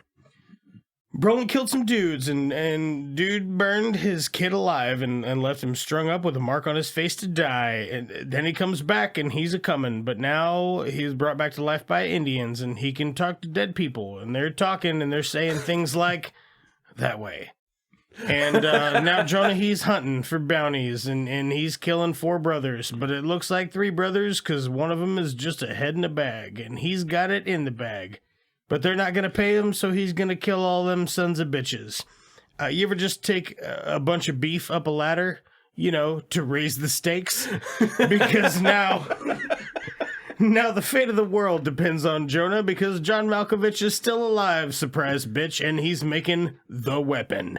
And that's what this whole movie, that's the whole thing. But what's he going to do with the weapon? I'll tell you what he's going to do with the weapon. He's going to blow up the U.S. Capitol. Because it's on a boat, and the boat sets sail on an ocean of tears, and all of John Malkovich's men could not be more thrilled to set sail on an ocean of tears. They're all like, yeah, we fucking love it. Those oceans of tears. This whole thing is so fucking stupid. But then Megan Fox, she's a hooker who has a thing for Jonah Hex. Wow, but he's not safe, so it's time to put up your meat and beat some feet. And bam, now he's back in the military, baby, and he knows the Malkovich is still alive. And there you go. That's it. Can you guess what happens what would happen next in any other film that I've ever seen. I mean, any film, like Breakfast Club, Ghost, any film Just that you've ever draw seen. a name out of What a happens? hat. Your antagonist, he generally kind of gets what he's going for. Does he save the day, Yeah. Danny? So he does. And I'm wondering if this is bad because, all right, I've said on the show before, I am kind of a Marvel fanboy, but I also used to read DC comics when I was a kid, and I love them very much. I don't know where it is that most of the time DC has such a difficult time taking an interesting story and making it so hokey. The writers that they hire, I guess. I fucking guess so, man. Why? Like, but at the same time, like, even with what DC already has in the comics, Yeah. why can't you transfer that to the big screen? A decent writer, not even a good writer. I don't know. Well, I am looking forward to see the new Suicide Squad movie that's going to come out because Yeah. it's being directed by James Gunn. Right. I'm pretty excited about that. But that being said, if the story is fucking stupid, I don't know what you think James Gunn's going to do for you. He's just going to make it a funny, not interesting story. Yeah. If it's not interesting, it's not interesting. The director can't do nothing about that. You wouldn't. Nobody's going to pick up an issue of. Nobody's going to watch a TV series about people going to the grocery store to buy groceries. That's not reality TV. Like something that's scripted. You don't want to watch that because it's fucking dumb. Right. Kind of like this. It's fucking dumb. Oh, It's man. actually not actually a terrible story. There's some really weird directorial choices in it You never answered my question. about what taking the beef up the ladder. It doesn't have to be. It can be like a step ladder. That's all you need to raise the stakes. You never answered my question Okay. on the amount of thumbs that you would give this film Oh, as a regular movie? as a regular movie. Yeah, good. Thank you for keeping me on track. As a regular work of film, I guess I'll go 2.5. No, I'm going to go 2. Whoa, Yeah, wow. I'm going to stick with 2. Really? Yeah, I really don't like a lot of it. I really don't like a lot of it, and the things that I do like about it aren't exactly redeeming qualities. Yeah. I'll one up you Oh, okay. just a little bit. One up and son of a 2.5. 2.5. Fucking, I knew it. I knew it. This is a really bad movie. So as a bad movie, what would you 5. It's about middle of the road for me. The best thing about this movie as a bad movie is the fact that it's an hour 20. You know what I mean? It was fun though. You don't have to dedicate your whole evening to it. Like No. it's breezy. It's also impossible to follow. Yeah, it really is. Look, all right. So I'm jumping way ahead of what we do in the second half of the show, but the biggest thing that I would do if I had control of what was going on with this film is I would just make it 20 minutes longer. Yeah. I would. That's it. Because the first 10 minutes of this movie are rushed as hell. Mm-hmm. Like they are just cramming that shit in absolutely as fast as they possibly can to give you some exposition so you know what happens when he grabs a dead person and they talk back to him. But the whole thing is so rushed that I'm not invested in any of the characters because it just thrusts you right into the story. Right. So just that by itself, just taking a little more time to tell the story and who we're talking about, Develop the characters a little bit. would A, help me see past some of the CGI that's not great because some of it's not bad. There were a few parts that we both agreed on. We're like, oh, Well, that actually looks kind of cool. That actually looks pretty cool. But yeah. a lot of it though is like, Some of it is Wow. just like, wow, what the fuck? All right. But it was 2010. It's 2010 release. no, and I get that. It's just like, it felt so inconsistent. The CGI did. Mhm. It's like a third of the way into the movie. They're like, hey guys, our budget just got cut by $15,000. Right. We have to find a workaround Yeah. for that. So what could you do to... You're all going to have to take it out of Josh Brolin's performance. Because that's another thing. He's pretty flat, man. If He's you so got flat. You got a Josh Brolin, man. You go get him amped up for this shit. And I think I think half of what keeps him so one note is probably the facial prosthetic that they put on him. Let's talk about that for a little bit. It doesn't look great. I mean, I'm sure it's canon in the comic that I've never read. It looks bad. Because why else would you do it like that?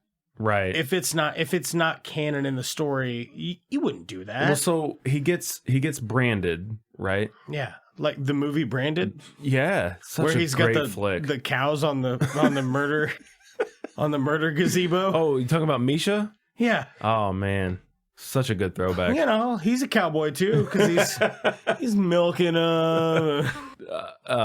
Walks them up a and brushing murder them and gazebo.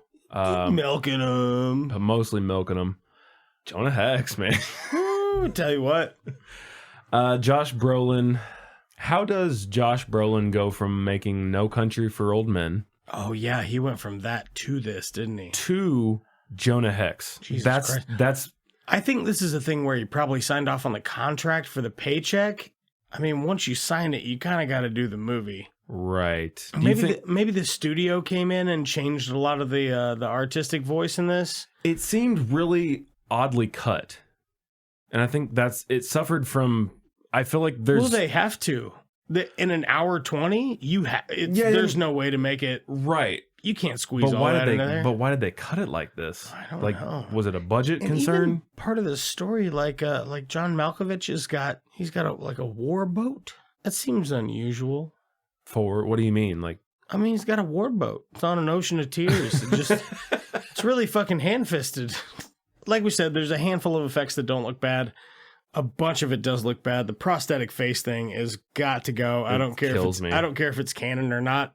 We're not there yet. Maybe you could pull it off now with think of how Brolin looked in Infinity War and Endgame as Thanos. Yeah. He looks fucking incredible. Yeah. We could probably do that and pull it off now and make it not so jarring. Even like Two-Face in Nolan's the Nolan Batman trilogy. Mm-hmm. That looked better than this. Oh yeah. But do you think this is a film that suffers from whatever studio going, hey, this is the budget that you get, just fucking work with it? First impressions are a big deal. When you put a movie on and you struggle to keep up with the first 15 minutes of it because they're just throwing everything at you all at once, it makes the whole rest of the movie already well, fuck you. You know what I mean? You just kind of, I don't like you already. The cast in this and the story by itself is not innately bad. It's just a comic book hero goes on a mission story. Right. You know what I mean? It's just the tone of the film itself that doesn't work. That could be fine. It's Iron Man 2. It's not amazing, but it's Iron Man 2 is pretty bad. I just want to know, what happened with this film. Good luck. Are you looking it up? No, I think a lot of it is directorial. It has to be. Well, the time restraints would be a big thing for me, but directorially speaking, there are a lot of really strange choices in this. Like from camera angles to palettes to lighting to story to dialogue, kind of a lot of it's just strange. So Megan Fox in this whole movie, she's radioactive. She is radioactive. Yeah, not literally. She has just visually. She has a permaglow.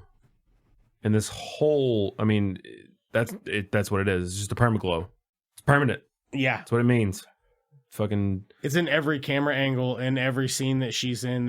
She's like an angel, like an angelic, and maybe that's the way that character is in the comic book. Again, maybe I don't know. Haven't read it. If you're a big fan of DC Comics, Jonah Hex, write me and let me know if these are accurate imagery. Depictions, because if that's the way that it is in the comic, I would actually kind of appreciate that attention to detail. It just didn't, and that would be another mark in the positive column for me, right? But as just watching it and not knowing, it's fucking really weird because nobody else in the movie is like that. It's just her. Yeah, she just has a glow that it just doesn't fit. I don't know how else to explain it. Jonah Hex, just cut the skin. Just cut the skin, man. He's got this weird lip connector piece of tissue or whatever. I just fucking... And he tries to take a shot, and the shot goes... Everything spills through his mouth hole. Just cut that. Just cut that little bit, because then you can close your mouth for the first time in your life. Or you can just like open it. Like you can do one or the other, not neither. Because that's what you got going on right now. You have a flap of skin like that is connecting both of your lips, where you can neither fully open your mouth or fully close your mouth, or fully close your lips. You could just, I mean, with an iodine swab and a pocket knife, you could go see Javier. Go see Javier Bardem. He'll show you how to do it, baby. Oh, dude. Take you in the bathroom, give you a little numbing shot, throw a tarp out for you, cut your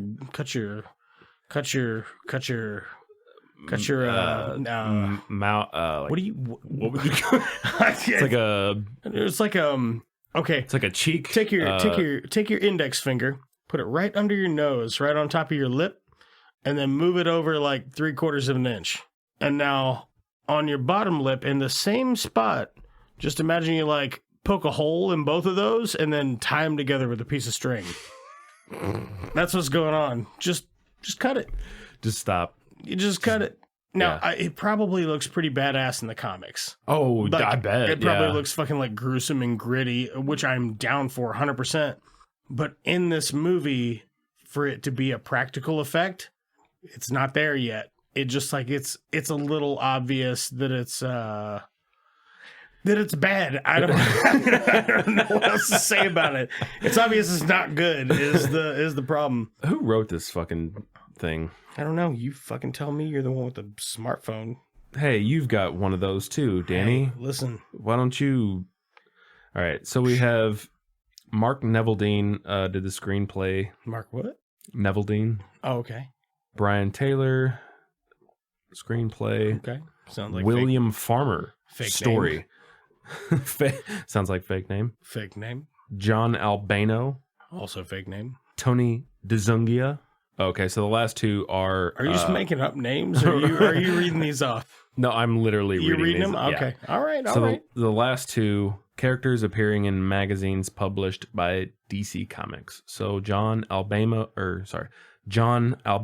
and Tony DeZungia. DeZuniga? Something like that. Okay, I'll take it.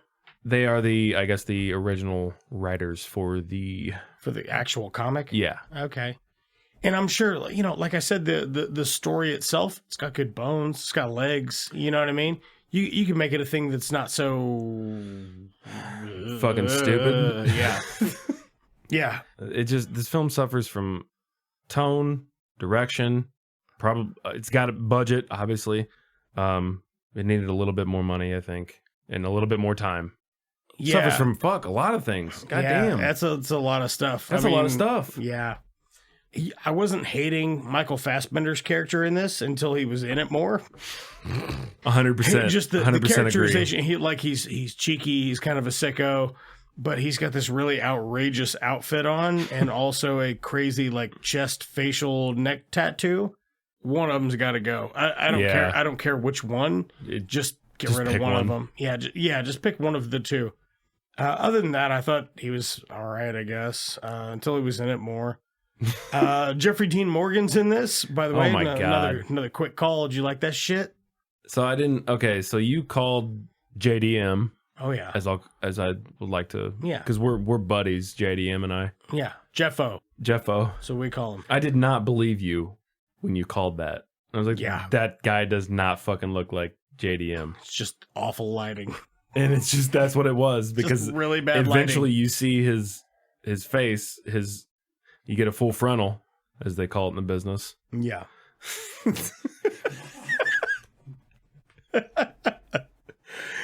And it was totally JDM. What business are you talking about? What business is it of yours? I don't know. I couldn't tell you if his bit in the movie was good or not, because we were more concerned with looking up to see if that actually was him. I assume it's like the rest of the movie and just a little short of the bar. Guess what? Guess. What? Lance Riddick's in this. Oh my God. And he's a wisecracking arms dealer. And Jonah walks in, he's like, Jesus, look at your face. Dude. Yeah, just when I thought the cast couldn't get more unreal. Yeah. Lance Reddick yeah. pops up in this for me, Fringe fame. If anybody out there watches the TV series Fringe. Hate it. Not Friends. You didn't like Fringe? I watched like 2 episodes of it. I thought it was fine. Actually, I was pretty interested in watching all of it, but I just didn't. I like the cast in it. The old man, what's his name? I really like him. John Noble. John Noble. Yeah. Yeah. I like John Noble. Really great cast. It got a little rough there in one of the later seasons. But what's that show everybody likes? Supernatural. It seemed like it was going to be a better Supernatural, but got canceled sooner. And then Supernatural went on for like 20 years. Right. Or however long. Well, 8 years? Fringe, 9 years? Supernatural's been going for a long fucking time. I haven't seen it, but it's Too been long. on for a long time. Too long. I've heard some people I don't tell me know. it's fantastic. I haven't watched it. Yeah. Fringe did 100 episodes. Anyways, we're getting off track. Lance Reddick, yeah, I was really surprised. Get back on the Jonah tracks. Yeah, exactly. Shit, that doesn't rhyme with Hex. Get back on the horse, I guess. He goes to a camp. It's called Camp Resurrection. Get it? Because he talks to dead people when he touches them. Right. Instead of camp redemption. Camp Redemption. I don't know. Is that what camp? I don't know. Carpe camp. Carpe Erection. Instead of Camp Erection. Where'd you guys go to summer camp? Write us at itsjusttomovies@gmail.com. I'm sorry. I hope you didn't go to Camp Erection. That sounds awful. It's Fort Resurrection in the movie. Fort Resurrection, and in real life, it's Fort Resolution. Fort Resolution, 2 very different things. But Fort Resurrection, either of them sound more pleasant than Camp Erection. That sounds awful, and like a real scandal that happened. Wait, I think I went there. Did you, Scoutmaster Kevin? So Jonah Hex, there's a bit where he whistles for his horse. I'm calling bullshit. Who whistles with that kind of mouth? No way. Can't do it. Can't do it. No. No. That's silly. You ever do that thing where you try to... Yeah. Can you do that? One day I will. Because my dad can do it like a pro. Right? It's all the old guys. Yeah, like, I don't know. Can you do that thing where you stick your fingers in your mouth and you whistle? Write me and tell me how cool it is to be able to do it. It's just 2 movies at gmail.com. What if every person that could do that, secretly, they just slide a piece of grass in between their fingers, and that's how they do it? Do you think? Well, I can do that, and that's a different sound, though. It's a totally different, different frequency or whatever. That finger whistle, though, if you can, that sounds weird. My dad can do it without sticking any fingers in his mouth. He's just like... that finger makes an insane noise. Can you say finger whistle again? Finger whistle. Sounds like a weird sex move. I can kind of half-ass do it sometimes. Hey, bro, what'd you do Saturday? I'm getting that finger whistle, baby. Finger whistle. Jonah whistled the shit out of her. Jonah Hex, he gets hurt. He's rolling out of town. He falls off a horse. And then he's having a dream. He's seeing a coffin, and there's a face in some dirt, and it's his face. I'm gonna screenshot that for this episode. That's where it says it's just 2 movies, and then it has the audio at the bottom. That's the picture for this bit of this episode. Jesus, it is fucking insane. So he fist fights John Malkovich, and there's some Mortal Kombat Sky. You'd have to see it to get some of this, but you shouldn't. You shouldn't have to. You shouldn't watch this. Have you seen the Mortal Kombat, the motion picture? If you have, remember the sky in that movie, all the time? It's weird CGI, green screen sky. It's that in this in 2010. It's just it's a throwback to a really old technique that hasn't aged well, and it didn't look good back then, really. So, I don't know, but they did it. Hey, guess who else is in this? Who else is in this? For 10 seconds, one of my favorite actors is in this movie. Michael Shannon.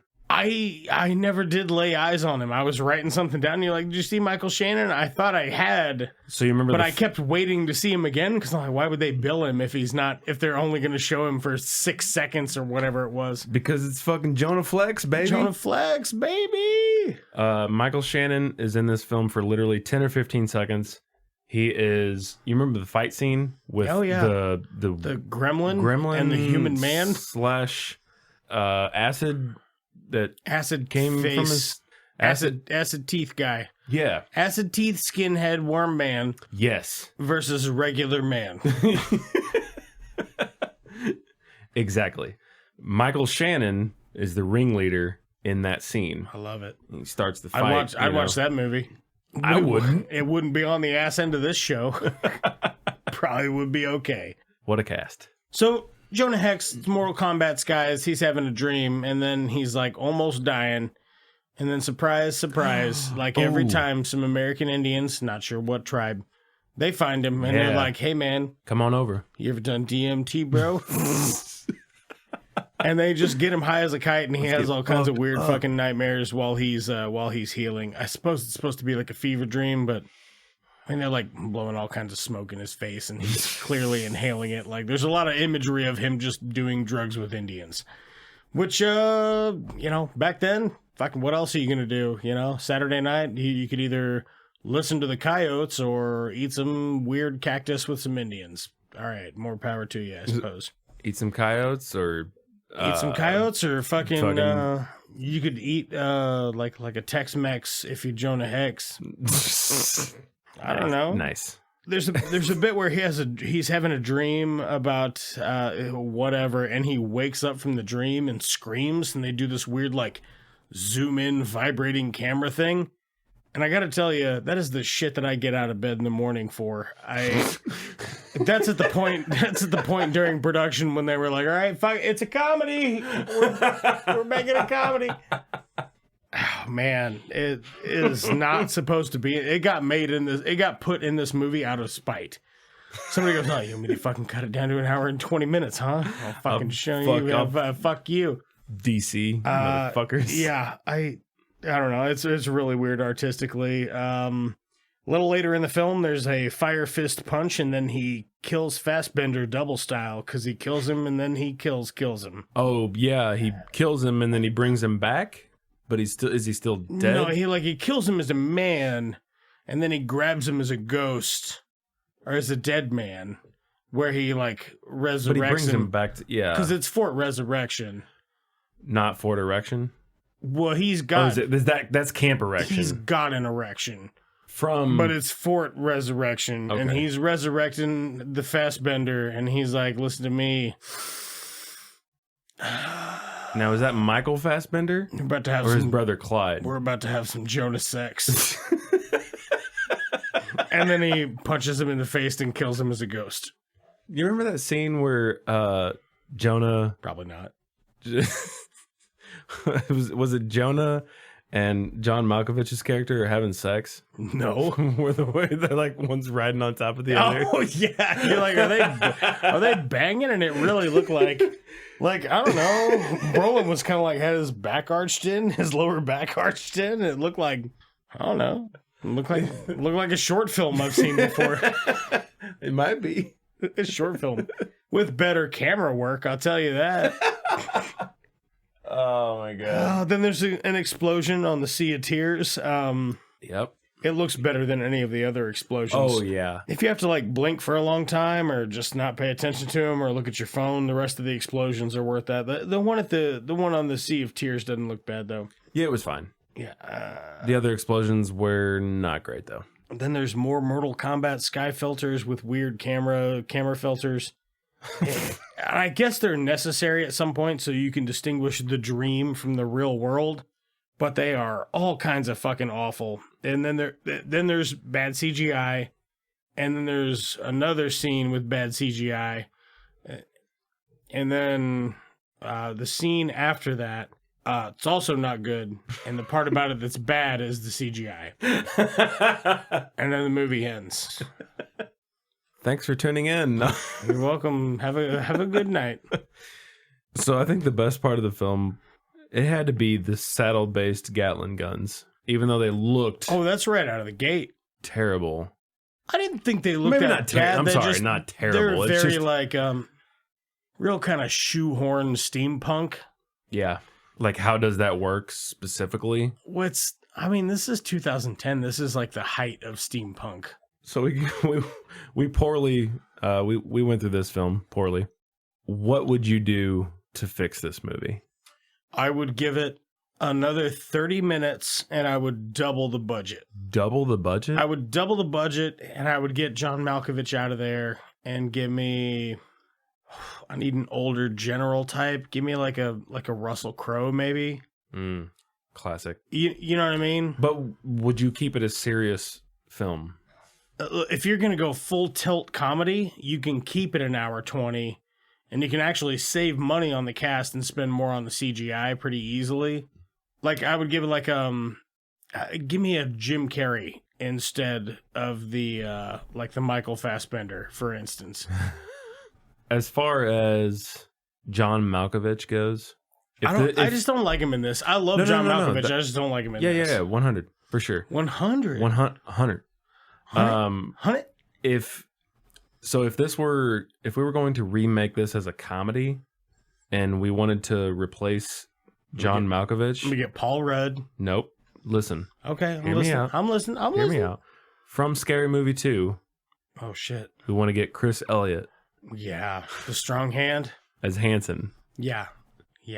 because that's all I could think about when I saw John Malkovich. Yeah, that's not bad too. And then you get Jim Carrey as the Michael Fassbender character. Right. God, that's pretty good. Who would you get as Jonah Hex? Oh, Will Forte. Will Ferrell. Is Will Forte the winner there? I don't know. You tell me. I think I'm sticking to my guns with Will Forte. I think that would be hilarious. dynamite. We should do MacGruber one day. God, fucking that movie. It's so stupid. That movie's got so much good, smart comedy in it, hiding behind so much stupid just shit. dumb. I love it so much. So dumb. Yeah. Okay, so let's get back to it. If we were to make this a serious film, Okay. what do you think about, as far as director goes, what do you think about the Denis director? Denis Villeneuve? Denis Villeneuve. No, what do you think about Jeremy Saulnier, director of Blue Ruin and Green Room? Solner could pull this off As a serious Western, maybe more Western. Yeah. I don't know. That's just a name that comes to mind. Yeah, he could pull this off too. What do you think as far as... Man, because I definitely want a new director. You know who I think would do a way better job of this? And this is, you can say this is an easy cop-out choice, and maybe it is, but I would say Guillermo del Toro. Oh, no, I like that. Yeah, because, we just didn't, by the time this comes out, 2 or 3, they all run together because I edit them so much, and we record 3 or 4 episodes ahead of time. Right. But anyway, we just did a Guillermo del Toro movie, but this is something like Guillermo del Toro works really well with like body horror and folklore. Yeah. And that would fit so well. That seems like that's most of what makes this up.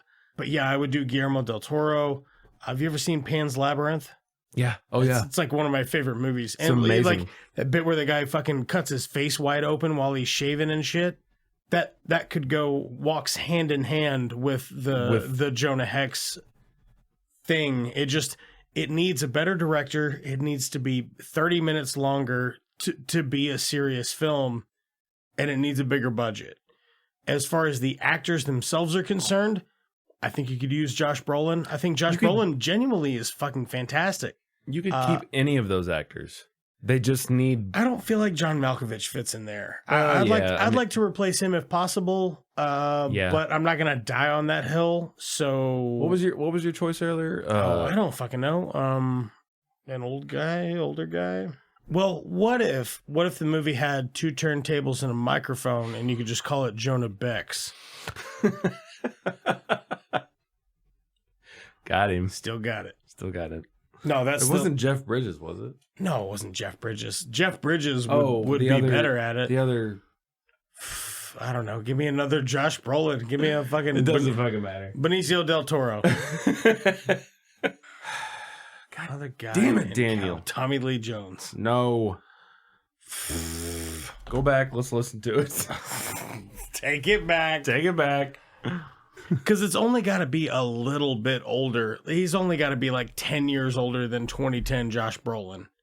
That's it. He doesn't have to... I thought we were... No, not... We're not replacing Josh Brolin. No, we're not. You're talking about replacing John Malkovich. Yes. John Malkovich's character only has to be like 10 years older than Josh Brolin's character in 2010. Because... It doesn't matter, does it? No, it really doesn't. Like, when it comes down to it? It would make more sense for him to be his senior because he's a commanding officer. What about Donald Sutherland? Oh, fuck. That's it.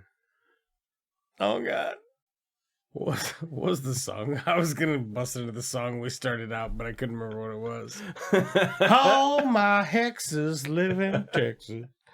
That's why I hang my saddle-based gun in Tennessee. Yeah, man. I don't know. I didn't like this. It wasn't fun for me.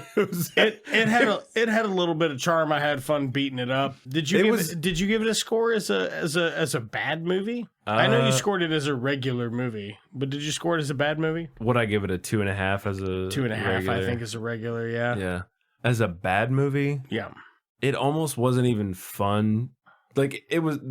I had a good time with you making fun of it. Yeah. But if I was just watching it by myself... Oh, that's depressing.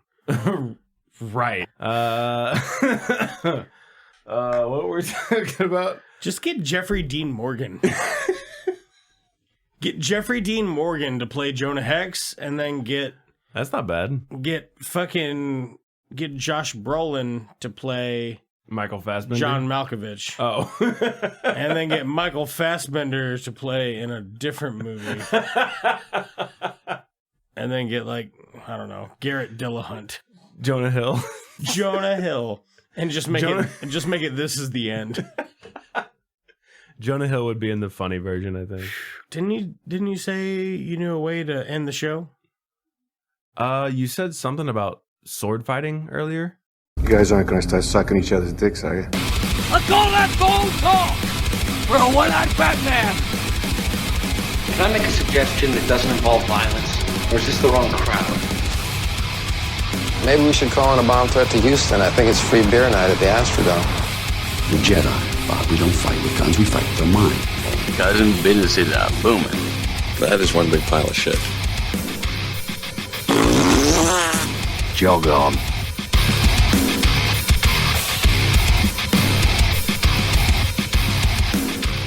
It's Just Two Movies is a production of Blue Cheese and Bacon Studios and can be found wherever you get your podcasts. Hell yeah, suck toes. Put that on the episode.